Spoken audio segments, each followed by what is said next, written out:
Hello mga kalablog ko! Kumusta kayong lahat? Lalong-lalo na sa mga subscriber at viewers ko. Ayan mga kalablog, meron akong customer dito. Isa siya sa mga subscriber at viewers ko. At sa wakas, nandito na siya sa store namin. At bumibili siya ng iPhone 15 Pro Max. Ay hindi nga pala mga kalablog, nag-swap siya. Meron siyang iPhone 13 Pro Max. In-upgrade niya dito sa iPhone 15 Pro Max 256GB na yan mga kalablab.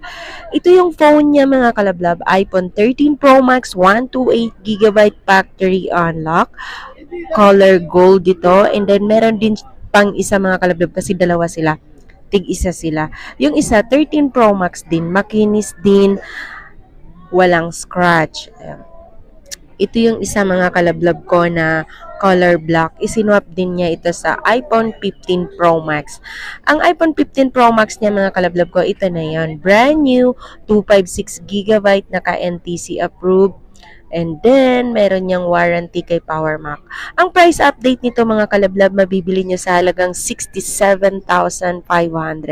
Yes mga kalablab ko, mura na lang si iPhone 15 Pro Max ngayon. Ayun, ito yung natural blue titanium. Yan, 67,500, 256GB factory unlock. Meron yung 1-year warranty sa PowerMac. And then yan naman yung iPhone 13 Pro Max. And then ito ang 15 Pro Max, yung blue titanium. And then yung black, yun yung 13 Pro Max. Yan mga kalablab, kung bago ka pa sa aking channel, huwag mo na akong kalimutan i-like, share at subscribe. Pakihit mo na ang aking notification bell para lagi kang updated sa mga video na ina-upload ko.